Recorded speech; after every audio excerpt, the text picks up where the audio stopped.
Hello and welcome back to No Bullshit. Today we return to talking about the former vice president and longtime Democratic politician Joe Biden. Recently, Biden finally announced that he's officially running for president in 2020. A few days ago, he released a video and press release and everything. And as you might have guessed, many conservatives like myself are none too pleased with his proposed agenda. We'll get to that video soon too, but first, let's look at an article from Breitbart for more information. It's called Joe Biden Launches Campaign Based on Charlottesville Very Fine People Hoax. Check this bullshit out. Former Vice President Joe Biden launched his third presidential campaign on Thursday by referring to a debunked claim that President Trump referred to neo-Nazis in Charlottesville, Virginia in 2017 as very fine people. In a 3.5-minute YouTube video, Biden cited the August 2017 riots as his primary motivation for running against Trump, presenting a version of events that even a CNN contributor has declared to be fraudulent. After referring to the town's historic role, including Thomas Jefferson, a slave owner, he added Charlottesville is also home to a defining moment for this nation in the last few years, followed by footage of a neo-Nazi procession. Wow, I can't believe hack Democrats like this are still harping back to a right-wing rally gone wrong from a year and a half ago. If Nazis and white supremacists were really a big issue, don't you guys think there would be something more recent and worse to point back to? This was 18 months ago, you dummies. Time to get over it. But clearly, the Democrats won't move on. Biden is even saying his whole presidential campaign is based on this bullshit. And to make matters worse here, it's all based on a lie. Liberals just can't resist lying and misrepresenting things, even when they might have a legitimate point otherwise. Charlottesville might be a possible point Democrats can make to say, hey, there might be some trouble in the conservative camp, but then they have to go and say Trump called neo-Nazis fine people, an outright fabrication, which makes all of their points moot at this point. The truth is, there were some fine people at that Charlottesville event. It was a large right-wing rally with good intentions at the beginning. Only a small minority were actual neo-Nazis, as they put it. And also, this leaves out the fact that the whole reason the event went wrong in the first place was because radical liberals and Antifa showed up and started fighting people. Then the right-wingers defended themselves as they should, and, well, most of you know what happened from there. Many were injured and one girl even died. A horrible tragedy, sure, but hardly a murder or some kind of white supremacist lynching, like what the left would have you believe. But really, the real reason Democrats are still obsessed with Charlottesville is because they really have nothing else to try and slam Republicans with. It also helps with their mission to call everyone they disagree with Nazis and white supremacists. But as I said before, if those groups were the real issues, we would have more of them, and we would have other clearly damning examples, but we don't. So the progressives like Joe Biden, they have to just keep harping back to the only one they got, and then they even lie about it to make it worse, which just makes them look worse actually. Biden noted that the neo-Nazis in Charlottesville were chanting the same anti-Semitic bile heard in the 30s. He then added that they were met by a courageous group of Americans and a violent clash ensued. Among that courageous group of Americans were left-wing Antifa extremists, who specifically came to Charlottesville to cause violence, and whom even Nancy Pelosi later condemned after they caused another riot. Biden then cited the debunked very fine people claim. Then there's a transcript of Biden's video. Before we get to that though, we need to talk about Joe defending Antifa, even calling them a courageous group of Americans. What the heck? He just chastised Trump for calling supposed neo-Nazis very fine people, a quote which isn't even true. And then in the same breath, Joe Biden calls radical and violent liberals, which include Antifa, well, he calls them courageous Americans. You really can't make this kind of hypocritical bullshit up, even if you tried your hardest. If I told you someone was this transparently hypocritical, you probably wouldn't believe me without the evidence. And, well, as you can see, Biden is giving us that evidence. And how can he even attack Trump for supporting the conservatives? They're the ones who planned, got permits, and set up their own peaceful rally in Charlottesville. But somehow supporting them is bad. But Biden supporting the violent liberals who came in and started all the fights and violence, well, that's A-okay with Joe, in his messed up, double standard filled, hypocritical little world. Jesus Christ, Biden, I think you may need to see a doctor, dude. You might be starting to go senile. And Biden's hypocrisy doesn't end there. Just check out this next section. Ironically, Biden has his own record of racism to confront. CNN recently exposed how Biden courted the support of segregationists in the 1970s in a campaign to resist busing, the mandatory radical integration of schools. In 2007, Biden infamously called Barack Obama the first mainstream African American who is articulate and bright and clean and a nice-looking guy when commenting on his candidacy, long before being invited to join the ticket. In 2012, on the campaign trail, he told a largely black audience that Republicans wanted to put y'all back in chains. And since then, Biden has joined other Democrats in courting the support of racist and anti-Semite Al Sharpton. Wow. Just wow. And I hate to say this every time it comes up, but damn, how can anyone still deny that the Democrats are the real racists after this? Supporting segregationists, patronizing Obama, and even telling a black audience that conservatives will put them all back in chains, while also also saying that in a condescending, fake Southern black accent, just like the one AOC used in her speech a couple weeks back, and also Hillary Clinton was famous for this too. Absolutely priceless. And now, before we move on here, let's look at a clip of Biden saying that stuff about Obama that's mentioned in this article.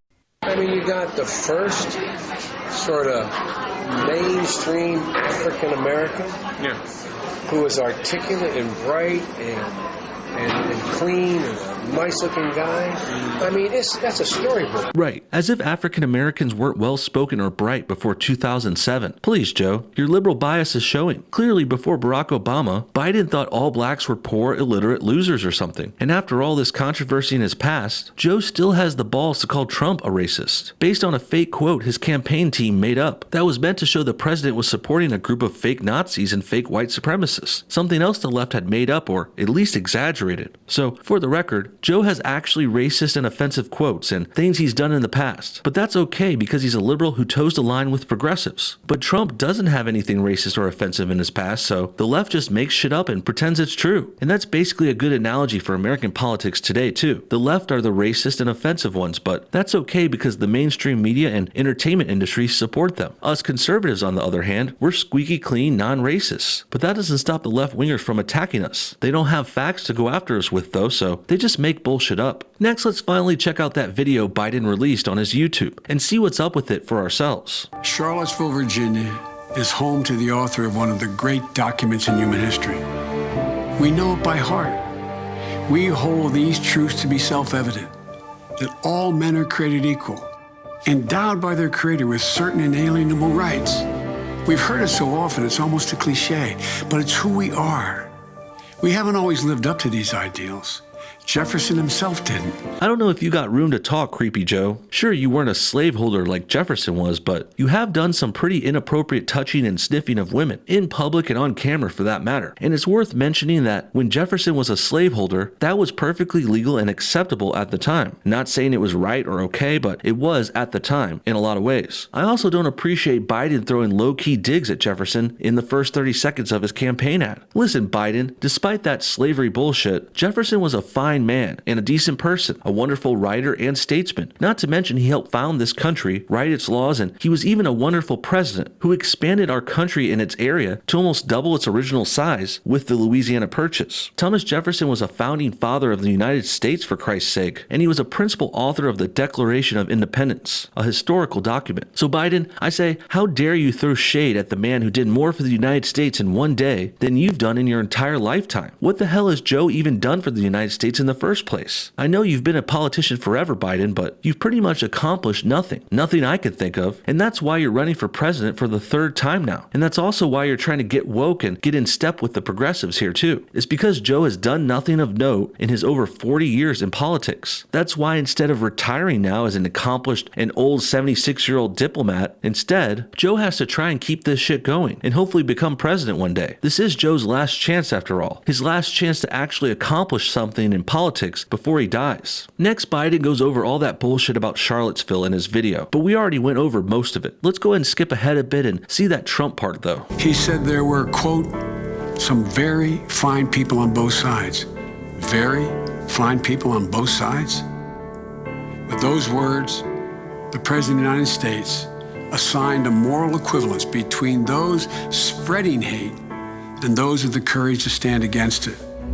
Sounds like more word games to me. Who's to say the right-wingers are spreading hate and the left is standing against it? I know you want to paint the whole Charlottesville rally as Nazis and KKK members, but that's just not the case. Those radical factions were a small, less than 5% of all the people showed up there. Really, when Joe says hate, he means it in a liberal SJW sense. Kind of like when they call our side talking or speaking our minds hate speech. So too is our side living, breathing, and believing in conservative values hate itself. And on the flip side, as we went over before, the left-wingers can actually spread hate. They can be violent and attack people and do racist things, but according to Biden, that's called being brave and courageous. What a goddamn joke. Next, I want you guys to check out a corrected version of Biden's video, made by someone I found on Twitter. Here they take Biden's clips and then they actually edit in clips of Trump to see what he was actually saying in that speech being referenced. Let's go ahead and take a look here.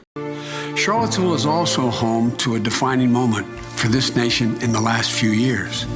That's when we heard the words of the President of the United States that stunned the world and shocked the conscience of this nation. And you had people, and I'm not talking about the neo-Nazis and the white nationalists, because they should be condemned. Wow, sounds like Trump is condemning those Nazis and white nationalists. And this runs completely counter to what Biden and others have claimed about these quotes. Trump didn't call them fine people, he condemned them, because of course he did. We all should condemn actual Nazis and white supremacists when they're seen out and about there, which is very rare. The tricky thing is though, is that liberals conflate all conservatives with these terrible groups. So that's why it's tricky to say, hey, not all right-wingers are bad, but sometimes they are. It takes a little explanation because liberals are lying about who everyone is, but thankfully, we all have the time and we're smart enough here to see what's really going on. Very fine people on both sides. And I'm not talking about the neo-Nazis and the white nationalists, because they should be condemned totally. We've heard it so often, it's almost a cliche, but it's who we are. That's what we believe. Crazed faces, veins bulging. So I think you guys get the point. Biden is a total hypocrite who lied and misrepresented Trump in order to try and get favor with the radical liberals taking over his party. In the end, like what these crazy-faced Democrats showed at the end of this clip here, the left-wingers are projecting their problems onto us. They're the ones who are race-obsessed and they're the ones being violent and starting problems at rallies. Thankfully for Joe though, Democrats are also low IQ enough to buy all of his bullshit. But I of course see right through it, as we've all gone over. Wouldn't be surprised if Joe still becomes the Democrats' nominee after all this though, which will be fun to watch for a couple of reasons. First of all, he will unfairly take away the lead from the Democrat frontrunner right now, Bernie Sanders, who had the nomination stolen from him before by Hillary in 2016. So seeing that happen to Bernie again would be absolutely hilarious. Then of course, it will also be a great time to watch Trump tear Biden apart in head-on campaigning and debating situations. The president has already dubbed Biden Sleepy Joe, and this is only the beginning. What do you guys think? Was Joe Biden lying about quotes from Trump a good way to start his campaign? Will Sleepy Joe win the Democratic nomination? And do he or any of the Democrats actually have a chance at beating Trump in 2020? Comment your thoughts on everything below, and thanks for watching No Bullshit. Hit that like button if you enjoyed this video, and we'll see y'all next time.